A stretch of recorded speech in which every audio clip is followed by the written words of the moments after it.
Voilà, mesdames et messieurs, merci beaucoup d'être avec nous. Merci de nous faire confiance.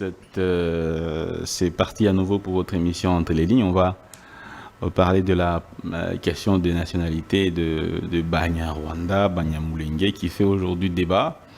Ce débat a été à nouveau ravivé par les propos de Martin Fayulu, qui a déclaré que ceux-ci ne sont pas... La tribu Banyamulenge ne fait pas partie des tribus issues de la République démocratique du Congo. Ces propos ont été vivement contestés par les leaders Banyamulenge ou Banyarwanda, notamment Azaya Soberoa. Il y a même un député national qui a fait une émission essentielle sur ça, pour critiquer les propos de Martin Fayulu, les jugeant totalement infondés. Alors en face de nous, pour parler de cette émission, Monsieur Nikeski Belbel, il est journaliste, il est chercheur, il est écrivain. L'avantage avec lui, c'est qu'il a longtemps vécu dans la partie est du pays. Il a des contacts de la vérité, de la réalité, contacts de ces populations, il les connaît, il vit avec eux. Donc c'est avec lui que nous allons échanger autour de cette question. Monsieur Nikez, comment allez-vous sinon? Oh, bonjour, je vais bien, merci. Merci de l'invitation. On va essayer. Vraiment. Ouais. Alors, cette question, comme j'ai dit d'entrée de jeu, elle fait vraiment polémique.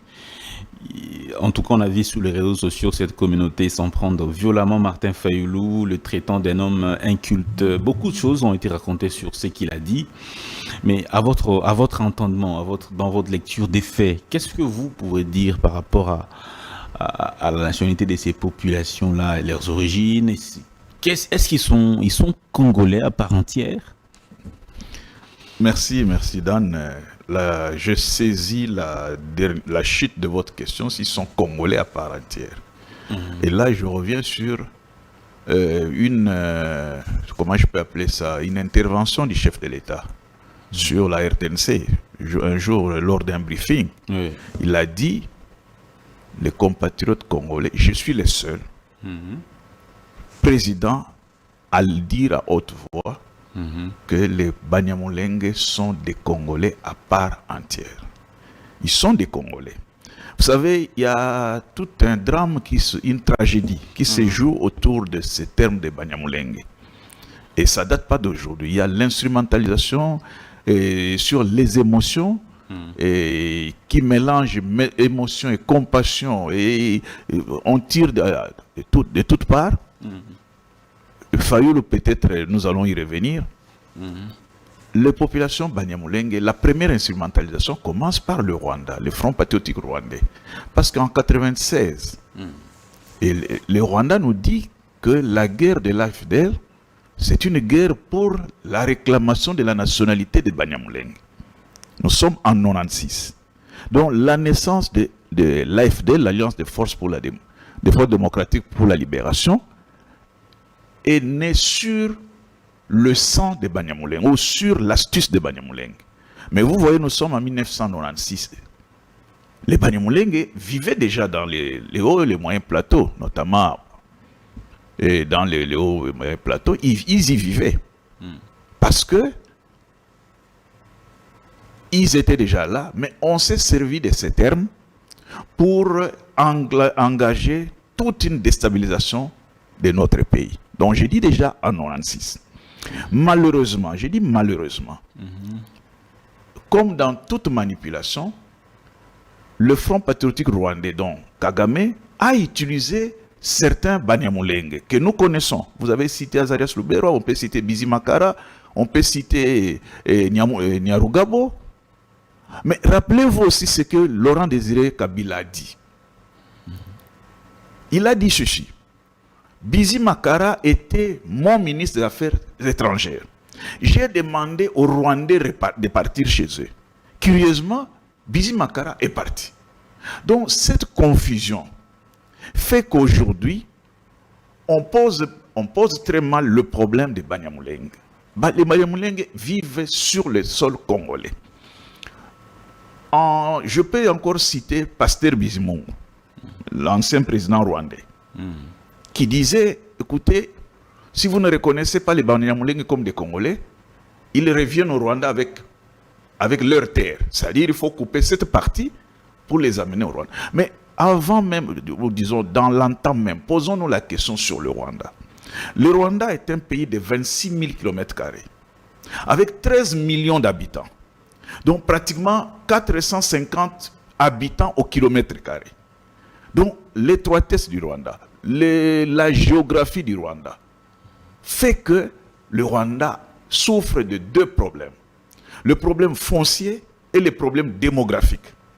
Et donc, les Rwandais peuvent tout dire, les Banyamulenge n'iront pas au Rwanda, ils n'ont pas de place au Rwanda. Ne fût-ce que sur ce plan que je vais citer. Bon, maintenant pour revenir à votre question, j'ai dit que les Banyamulenge, nous en avons même dans les institutions, nous les avons dans l'armée, ils sont des Congolais. Le chef de l'État l'a dit. Mais je vais chuter par là. Regardez, après cette guerre, après toutes ces guerres, la guerre de l'AFDEL, la guerre du RCD, la guerre du RCD n'était même pas pour les Banyamulenge.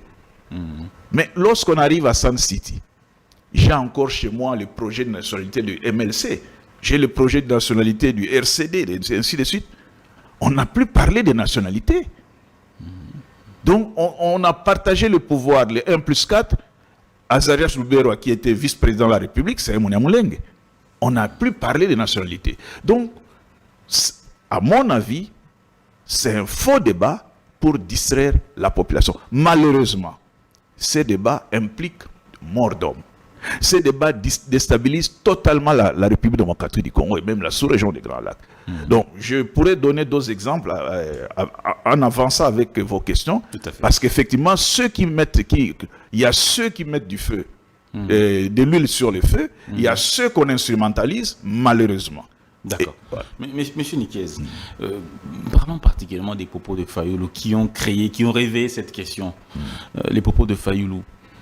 Il dit que quand vous regardez les tribus du Congo, à l'époque, déjà, quand l'homme blanc est arrivé, il n'y a pas la tribu des Banyamulenge ou les Banyarwanda comme ça, déjà à l'époque. Et comment jugez-vous est-ce que ce sont des propos qui sont vrais? Est-ce qu'il y avait des Banyamulenge à l'arrivée de colons, de Belges? Ou ils sont venus par la suite au Congo? Qu'est-ce que vous voulez dire par rapport à ça? Alors, d'abord, il faut revenir sur l'instrumentalisation du Front patriotique rwandais. Oui. C'est-à-dire le pouvoir de Kagame. À l'époque, on ne parlait pas de Banyamulenge. On parlait de Tutsi congolais. Qu'on appelait même Banyarwanda. C'est-à-dire les Congolais d'expression Kinyarwanda. Et même les Banyamulenge, comme on le dit aujourd'hui, c'est des Tutsis. Les Tutsis, oui. Oui, ils sont Tutsis. Maintenant, on fait la différence. Les Tutsis, c'est ceux qui sont au Nord Kivu. Ceux qui sont au Sud Kivu sont devenus des Banyamulenge. Mais lorsque vous discutez avec eux, ils vous disent nous avons voulu nous identifier à notre colline. Mulenge, c'est le nom d'une colline. Mais ils ont vécu, ils vivent. Mais le fait d'avoir été instrumentalisé, parce que quand vous voyez en 2006, au fait, qu'est-ce qui se passe? Lorsque le Rwanda est à bout d'arguments, et lorsqu'il veut recycler la violence, alors soit il utilise les Tutsis du Nord Kivu, soit les Tutsis du Sud Kivu, les Banyamulenge. Alors, dans le cas des Banyamulenge, il y a eu des personnes de cette communauté qui ont compris et qui se sont levées contre le Rwanda. Vous avez par exemple le général Massunzu, tout le monde sait que c'est une figure de proue qui a dit niet à ce que le Rwanda faisait, voulait les instrumentaliser. Maintenant, regardez aujourd'hui, moi je cause régulièrement avec le président de Banyamulenge du Sud Kivu qui est ici à Kinshasa, qui a fui la guerre. Comment il s'appelle? Le nom m'échappe, mais il est ici. Un jour, je vais vous mettre en contact. Ceux qui disent que le Rwanda, les Banyamulenge n'ont pas demandé au Rwanda d'être leur avocat, ça énerve le Rwanda. Alors, dans cet énervement, le Rwanda provoque. En 2006, je disais, James Kabarebe a tenu des propos. Il a dit clairement que les Banyamulenge sont des Rwandais. Non, il a dit les Banyamulenge n'existent pas. Ce sont des Rwandais complexés. Ça, c'est James. C'est-à-dire, à chaque fois, quand il veut créer au monde, et avant même d'arriver au propos de Martin Fayulu, il y a Monseigneur Gapangwa, l'ancien évêque du diocèse catholique d'Ouvira, qui a dit clairement que lui n'a jamais été congolais. Il a sa carte, sur sa carte, c'est écrit Rwandais.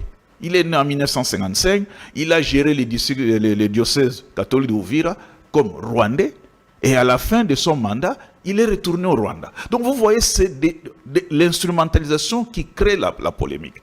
Maintenant, avant d'arriver à Fayulu, vous avez Tito Rutanemera, c'est quoi le nom, m'échappe encore. Un sénateur ou un député rwandais du FPR qui demande aux Banyamulenge de prendre les armes. De prendre des armes pour combattre la République démocratique du Congo. Alors, donc, vous voyez comment on met de l'huile sur le feu. Maintenant, revenons à Fayulu. Fayulu, qui est un acteur politique de la République démocratique du Congo et qui a des prétentions d'être président de la République, est-ce qu'on doit contester tout? Le président Félix Antoine Tshisekedi vous dit que les Banyamulenge sont des Congolais. Parce que le contraire aurait étonné. On ne peut pas avoir des étrangers dans un gouvernement d'un pays, d'un pays souverain. Moi, je ne veux pas citer les noms des gens. On ne peut pas avoir des Banyamulenge dans l'armée, on ne peut pas avoir des Banyamulenge dans la police s'ils ne sont pas des Congolais. Demain, Fayulu qui va hériter, si jamais il a la chance de devenir président de la République, il fait quoi? Il les expulse, c'est-à-dire il est dans la continuité. Moi, je dis que c'est juste, il est instrumentalisé, comme tous ces gens que j'ai cités, instrumentalisés par le Rwanda. Parce que... Fayulu est instrumentalisé par le Rwanda. Oui, j'ai fait mon analyse. Quel intérêt le Rwanda aurait d'instrumentaliser Fayulu? Mais parce que le Rwanda tape sur les émotions, tape sur... C'est une bombe ethnique. Le problème qui déstabilise l'Est de la RDC, c'est autour des soubassements géoethniques, si vous acceptez le terme. C'est autour des... Mais le Rwanda a commencé avec les Hutus. Les Hutus sont des génocidaires. Nous payons la fracture de la politique rwandaise dans la sous-région. Maintenant, après cette histoire des Hutus qu'on doit exterminer, on remet sur la sellette le problème des Banyamulenge. Vous comprenez? Alors, tout celui qui fait une déclaration, là où la République appelle les Congolais à l'unisson, je pense dernièrement, le ministre de la Communication, Patrick Mouyaya, a encore parlé de la loyauté, parce qu'il y a des Banyamulenge qui meurent pour la République. Alors, à ce moment-là, où nous savons que notre ennemi, c'est le Rwanda, comment un acteur politique qui veut être demain garant de la nation peut faire des propos pareils? Ces propos sont à contre-courant. Pourquoi? Parce que ces propos créent, vous-même vous avez dit, même Azaria Soubera qu'on n'entendait plus s'est réveillé. Donc ça crée de la polémique. Et c'est le Rwanda qui récupère pour dire voilà, je vous dis, j'ai dit à la communauté internationale que les Tutsis et les Banyamulenge sont exterminés au Congo, vous doutez. Regardez ce que Fayulu a dit. Parce que ce que Tito a dit, c'est passé inaperçu. Quand les Rwandais disent que les Banyamulenge ne sont pas des Congolais, la communauté internationale, personne n'en parle. Mais quand c'est dans la bouche d'un Congolais, tollé général. Donc moi je dis que Fayulu, s'il l'a fait en âme et conscience, c'est qu'il est instrumentalisé par le Rwanda. Parce que dans ces contextes aujourd'hui, où nous voulons sortir le Rwanda de notre pays,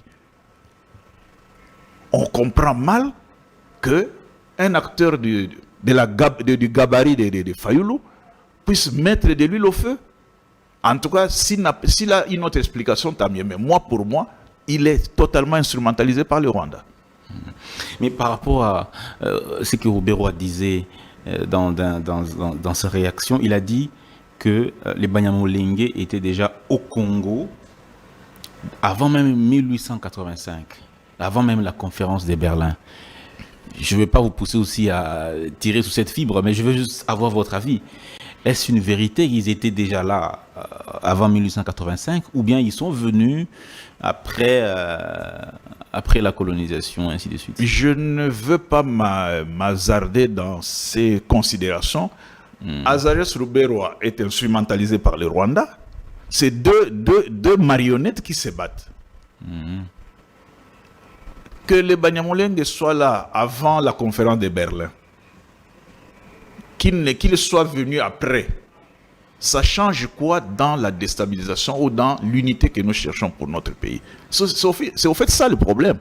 Azarias peut nous expliquer pourquoi chaque jour il est derrière le Rwanda. Lui qui a été vice-président de la République démocratique du Congo, vice-président chargé de la défense, il peut nous l'expliquer? Qui l'a chassé de Kinshasa? Pourquoi il se retrouve dans la rébellion? C'est des questions qu'on peut se poser. Bon, mais la question fondamentale, est-ce que les Banyamulenge qui vivent à Kinshasa ont été chassés ou bien sont menacés?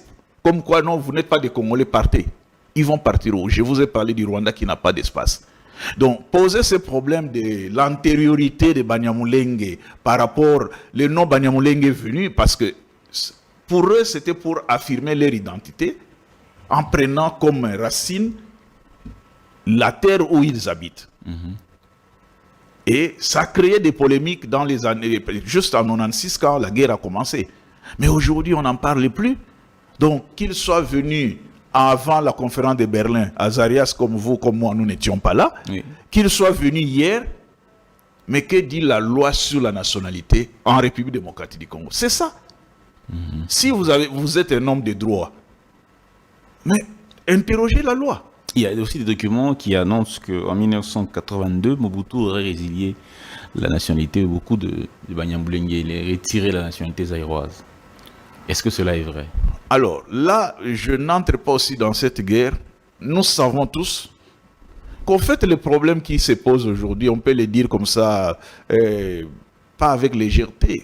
Ce sont les Kivusiens qui nous ont amené ces problèmes à la conférence nationale souveraine. Bon, le problème commence avec la commission Vang. Là, c'est au Nord Kivu. Parce qu'on dit, bon, qui est Congolais, qui est Zaïrois, qui ne l'est pas? Les autochtones et ceux qui sont venus. Et ça crée des problèmes. Dans les Massissi, dans les Rutshuru, ainsi de suite. Ça crée des problèmes. Donc, dire que, bon, Bisengimana, Barthélemy, il a fait ce qu'il a fait. Est-ce que nous avons eu le temps, nous comme République, comme citoyens, comme intellectuels, comme Congolais, avons-nous eu le temps de toiletter toutes ces lois qui nous ont causé des problèmes? C'est ça aussi le problème. Parce que on dit en 72, Bisengimana donne la nationalité à tout le monde, à tous les Rwandais qui sont au Congo. En 80, si j'ai bonne mémoire, 80 ou 81, il y a contestation et ainsi de suite. Nous allons dans la guerre. Et aujourd'hui, à Sun City, on ne résout pas ces problèmes. Moi, j'ai couvert tous les dialogues de Sun City. On n'a jamais soulevé le problème de la nationalité à Sun City. Jamais. Je vous l'ai dit. Mais Roubero a dit que c'était évoqué, c'était parmi les thématiques abordées. Quelle thématique abordée? Alors, si on a abordé, quelle était la solution? Bon, c'est lui qui l'a dit. Non, je vous dis que moi, j'ai eu jusqu'aujourd'hui, dans mes archives, le projet de nationalité du MLC. Très bien, avec le MLC, ancienne formule. Vous avez les Olivier Kamitatou, les François Mwamba, les Dominique Kankout, les Jean-Pierre Bemba à la tête. Nous avons même les Tambwe Mwamba avec les Ndundu qui sont entrés dans le MLC, les Lunda Boulou. Ils sont allés avec un projet de nationalité. Il y a presque chaque groupe rebelle organisé avait ce projet. On n'a jamais débattu de cela. On a mis ça dans un panier commun en disant nous voulons la paix, 1 plus 4, tout le problème est résolu. Parce que pendant tout ce temps, il n'y a personne qui a contesté la nationalité de Banyamulenge. Azarias, plutôt, Moïse Nyarugabo, a même été élu sénateur, élu ou désigné sénateur de la ville de Kinshasa. Il a siégé au Sénat ici. Personne n'a contesté, vous n'avez pas vu de pancartes dans la rue en disant non, Nyarugabo n'est pas congolais. Vous comprenez? Donc, Sun City n'a pas abordé ce problème. C'est pourquoi je dis nous sommes distraits. Et que les dialogues nous amènent au partage des postes. Pourquoi? Parce que la guerre de 96, on nous dit que c'est la guerre de la nationalité de Banyamulenge. Mais à la tête de l'AFDEL, ce n'est pas un Banyamulenge. À la tête de l'AFDEL, c'est un Katangé, Laurent Désiré Kabila. Bon. Les Banyamulenge qui arrivent, ils sont forts parce que vous avez Bizima Karami, c'est les affaires étrangères, Robert Ouassé, je pense c'est le directeur des cabinets, je ne sais pas de qui, ils sont là. Ils ne nous disent pas qu'écoutez, maintenant que nous sommes à Kinshasa, mettons-nous ensemble, parlons de la nationalité. Parce que tout le monde savait que c'était une instrumentalisation. Bon, quand on va au RCD, vous avez le poste que Robert occupe, Bizima occupe, et qui encore, Nyarugabo. Personne n'est pas dans. D'ailleurs, c'est à cette époque qu'ils font des Minembo et ils voulaient en faire même un territoire, des sangs et tout ça, ainsi de suite. Ils font un découpage. À l'époque du RCD. Ils font les découpages, ils proclament Minembo cité ou je ne sais pas territoire, ainsi de suite. Ils sont seuls. Personne n'a contesté. Quand on arrive au dialogue intercongolais des Sun City, les décisions prises ou les actes posés par Maître Moudumbi, parce que c'est lui qui a fait des déclarations avec les Tamboué Mwamba, je l'ai dit. Il n'y a jamais eu, sans vous arrêter, il n'y a jamais eu la stigmatisation ou la discrimination des Banyamulenge ou des Banyarwanda de façon générale en République démocratique du Congo. Parce que quand vous suivez le ministre des Affaires étrangères du Rwanda, il est l'une des personnes qui est apparemment, quand vous suivez ses publications, qui dénonce le fait que les Banyarwanda sont marginalisés au Congo. Il prend pour exemple les propos de Sylvain Ekenge à la RTNC. Il dit que c'est une stratégie politique bien orchestrée au Congo pour étouffer, pour faire taire cette communauté. Vous avez vu les manifestations aux États-Unis où il dénonce le fait que Kinshasa ou en République démocratique du Congo, ils sont pas acceptés, ils sont tolérés. Et tout ça, est-ce que c'est le fond, c'est des faits qui sont authentiques, véritables, qui sont vrais, qu'on peut considérer comme étant des faits qui sont justifiables? Mais non, je l'ai dit tantôt que le Rwanda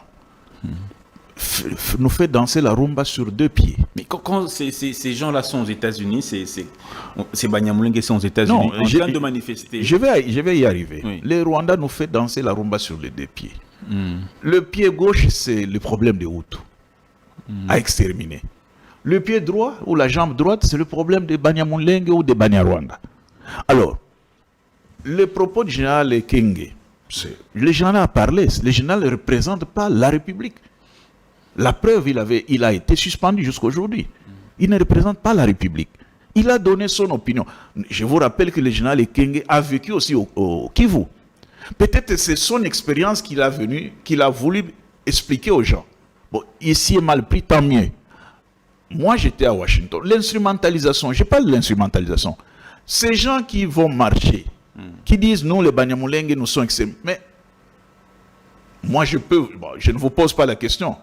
Ma communauté a combien de généraux? A combien de colonels? A combien de ministres? Et c'est pour autant que dans mon village, nous marchons. C'est la République avec plus de 400 ethnies. Comment voulez-vous que tout le monde... Mais les Banyamulenge sont représentés. Ils disent, ils veulent... Enfin, pas eux. Ceux qui disent que les Banyamulenge sont mal représentés, on leur refuse la nationalité. Mais ils ne citent pas les Banyamulenge qui sont dans les institutions. Mais c'est ça le paradoxe. C'est ça même l'absurdité. Comment voulez-vous ne pas vouloir des Banyamulenge d'un côté et de l'autre côté les garder dans les institutions? C'est ça aussi le problème. Donc le ministre des Affaires étrangères du Rwanda, il fait la politique du Front patriotique rwandais. Ceux qui ont marché à Washington, c'est l'instrumentalisation. D'ailleurs, même à Bruxelles ou à Paris, je ne sais pas, il y a de cela 2 ou 3 mois, on a vu des gens marcher, non des Congolais, tout ça. Mais la plupart de ces gens, ils le font pour acquérir le droit de vivre. Il n'y a jamais eu des actions répréhensibles, je veux dire, envers les Banyamulenge? Est-ce qu'il y en a déjà eu dans le passé? Ou bien c'est une instrumentalisation, comme vous le dites? Mais quand vous parlez avec des Banyamulenge qui sont, comment dire, avec discernement, qui ont les discernements, ils vous disent notre communauté est divisée. Je cite un peu, même si je ne réponds pas totalement les propos du président de la communauté de Banyamulenge du Sud Kivu. Notre communauté est divisée. Le Rwanda divise notre communauté. Malheureusement, le Rwanda se sert de certains individus j'ai cité des noms ici, qui veulent parler à notre nom. Mais lorsque on se bat à Minembwe, excusez-moi, lorsqu'on se bat à Minembwe, qui se bat? C'est le Rwanda qui instrumentalise un groupe ethnique ou une milice ethnique qui se bat contre quoi. Mais avant, dans les années 75, est-ce que vous aviez appris qu'il y avait des guerres à Minembwe ou bien dans le Sud Kivu? Non. Même dans les années 80, 85, c'est lorsque le FPR prend le pouvoir et qu'il actionne son pouvoir sur ces deux axes que je cite. D'un côté, les Hutus qui ne veut plus voir, de l'autre côté, les Tutsis, Banyarwanda, Banyamulenge. C'est là où les choses commencent. Vous allez à Uvira, posez la question à l'évêque. Bon, pas à l'évêque d'aujourd'hui, les évêques qui sont passés là-bas. Vous allez à Bukavu, posez la question à l'archevêque. Lorsque vous dites des messes dans l'église, est-ce qu'il y a une église uniquement des Banyamulenge et une église uniquement des autres communautés? Non. À Uvira, les Banyamulenge vivent avec les autres communautés. Donc il n'y a pas une église uniquement des Banyamulenge, une église propre aux autres, si vous voulez. Non. Dans l'église, quand ils viennent à la messe ou bien au culte, c'est tout le monde. Ils sont soit fidèles, soit musulmans, tout ce que vous voulez. Tout le monde sans distinction d'ethnie, de communauté, de nationalité.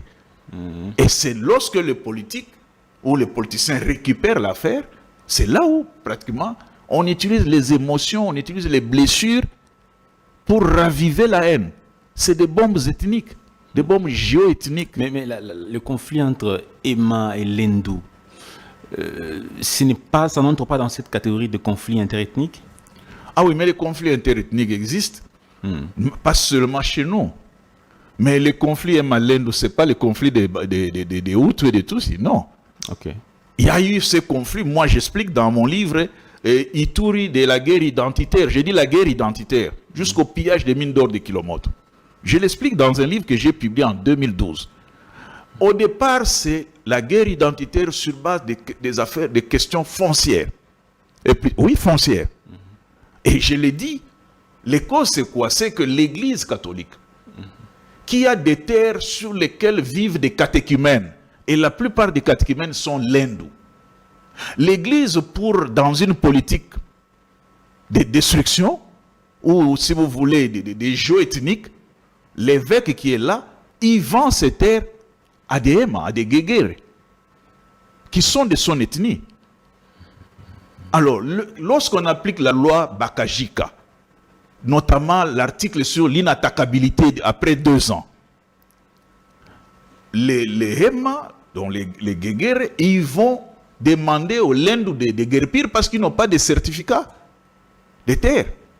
Bon, les Lendou, des villageois qui vivent tout le temps là-bas, ils disent mais ce sont les terres de nos ancêtres, nous ne pouvons pas partir.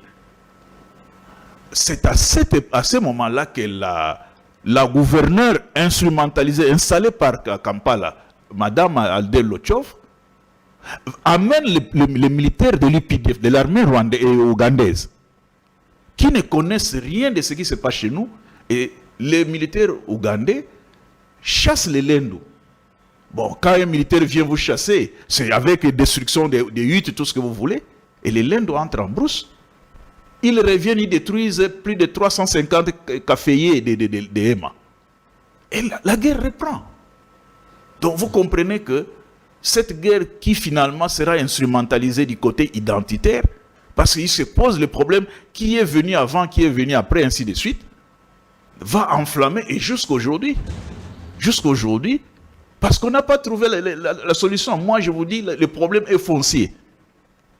Bon, maintenant, les commerçants qui ont chassé les terriens, si vous acceptez l'exception, ils ont bâti des fortunes sur ces terres-là. Demandez-leur de partir ou bien envoyer des bulldozers pour raser. C'est tout un problème parce qu'on ne l'a pas résolu. Donc, on ne fait pas de l'amalgame.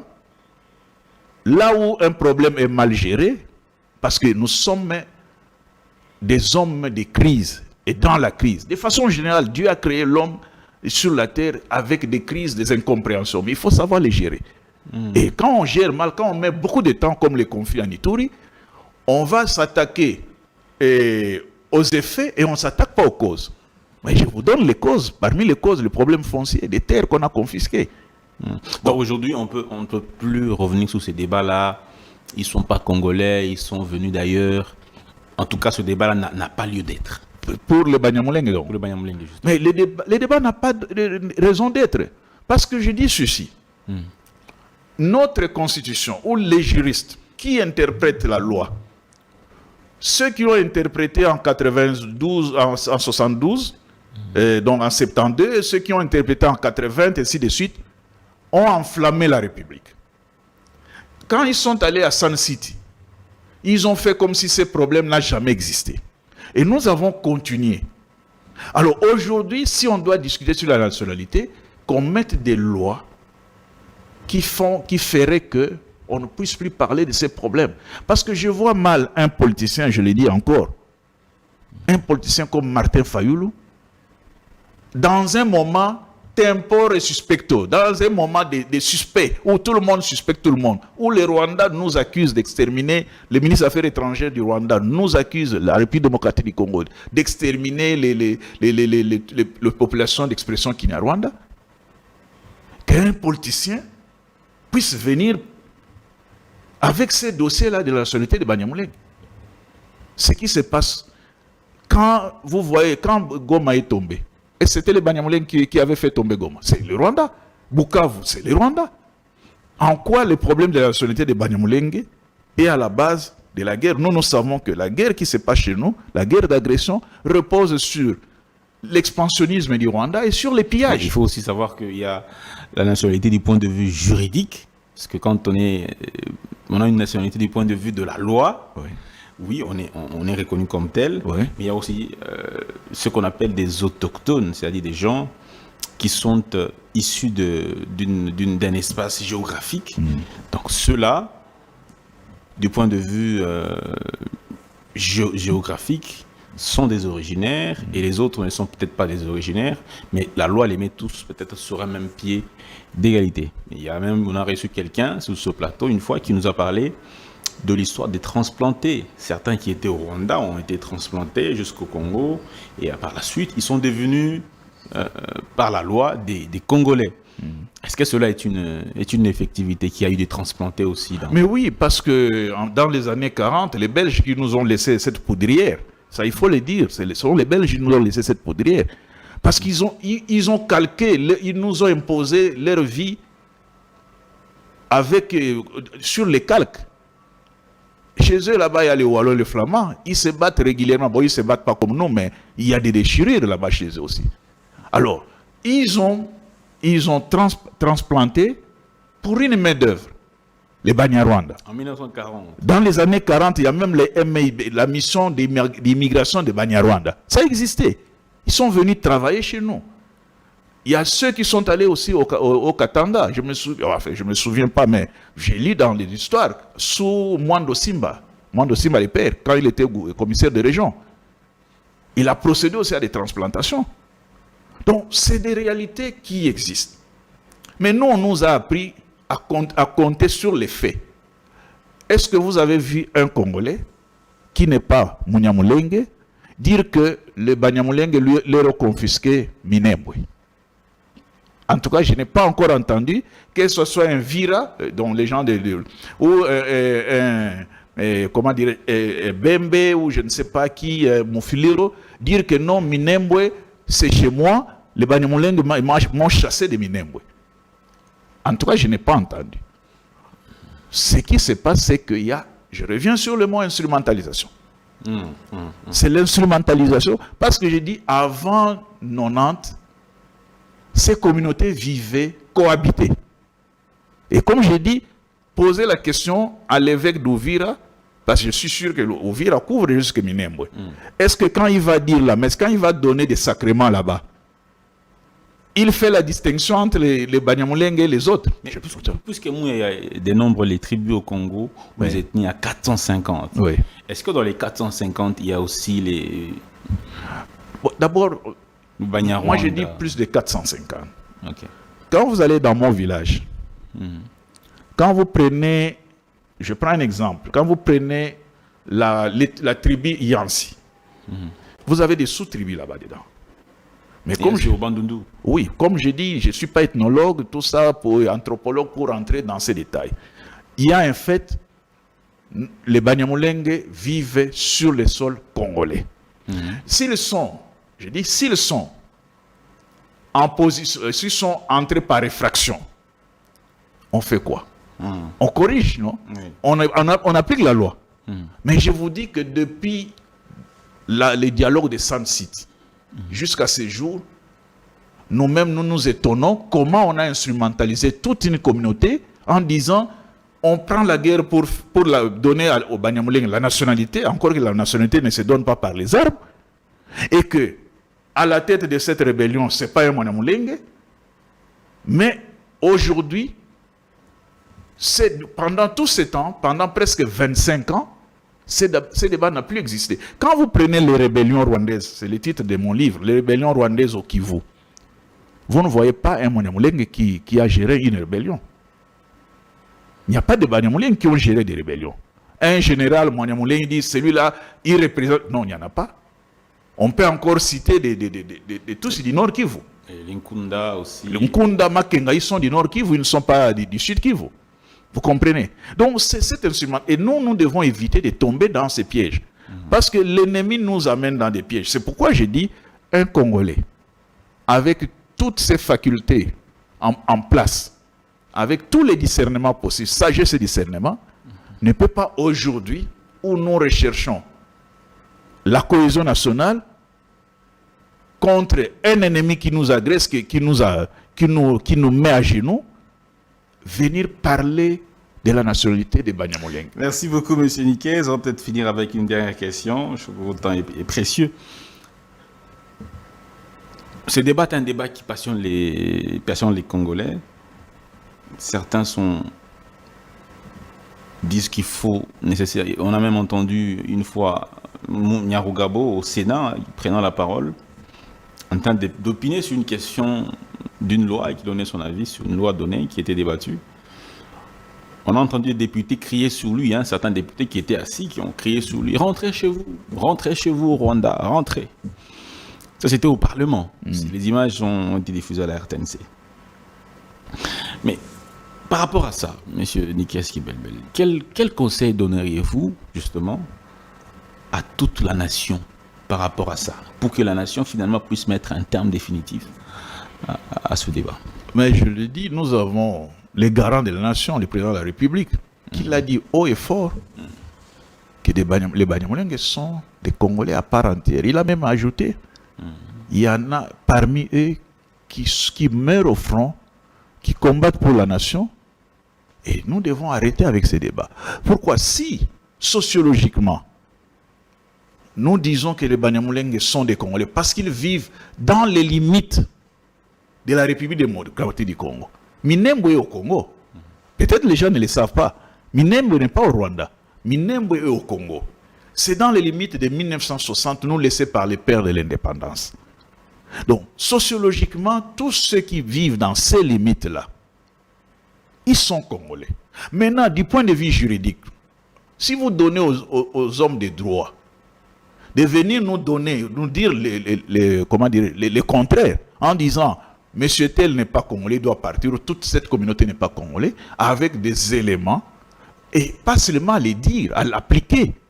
Et à ce moment-là, nous dirons, bon, dans notre pays, telle communauté n'existe pas, parce qu'il a été prouvé, parce que aussi, les lois ont été prises à l'Assemblée nationale, coulées sous forme de promulguées dans le journal officiel, comme ça s'est fait normalement. Mais tant qu'il n'y a pas tout cela, mais sociologiquement, nous avons une communauté dans les limites de nos frontières qui s'appelle Banyamulenge, ou qui veut qu'on l'appelle Banyamulenge, parce que c'est eux qui veulent qu'on les appelle Banyamulenge. Alors, pourquoi nous devons créer des tensions inutiles alors que nous connaissons notre ennemi? Les jours où les Banyamulenge diront que non, écoutez, nous voulons créer notre pays, nous leur ferons la guerre. Mais puisqu'ils disent qu'ils sont des Congolais, et que le Congo, c'est les 2 345 410 km². Pourquoi nous voulons créer des débats, cher ami? Merci. Donc moi, je suis sur les faits. Je suis journaliste, je suis sur les faits. D'accord. Si les juristes veulent amener le droit, encore que le droit, c'est comme un peu nos églises ici, chacun interprète à sa manière. Mais moi, je suis sur les faits. Et je reprends textuellement les paroles du garant de la nation, le chef de l'État, et du porte-parole du gouvernement, Patrick Mouyaya, qui appelle à l'unition, qui dit ne soyons pas distraits par toutes ces sirènes-là, soyons derrière les chefs de l'État, les Banyamulenge, ils sont des Congolais. Et je discute avec eux, qui me disent nous mourrons pour la République démocratique du Congo. Ils ne disent pas que nous mourrons pour un État que nous allons créer. Monsieur Nikes Kibelbel Oka, merci beaucoup d'avoir été des nôtres pour sur cette question. J'espère que ceux qui ont suivi ont capté bien ce message. Eh bien, ne nous laissons pas distraire. Avançons, c'est le plus important. Merci beaucoup. Merci aussi à vous de nous avoir suivis. On va donc s'arrêter là. On espère que vous aimerez cette émission. Allez, portez-vous bien et bon week-end.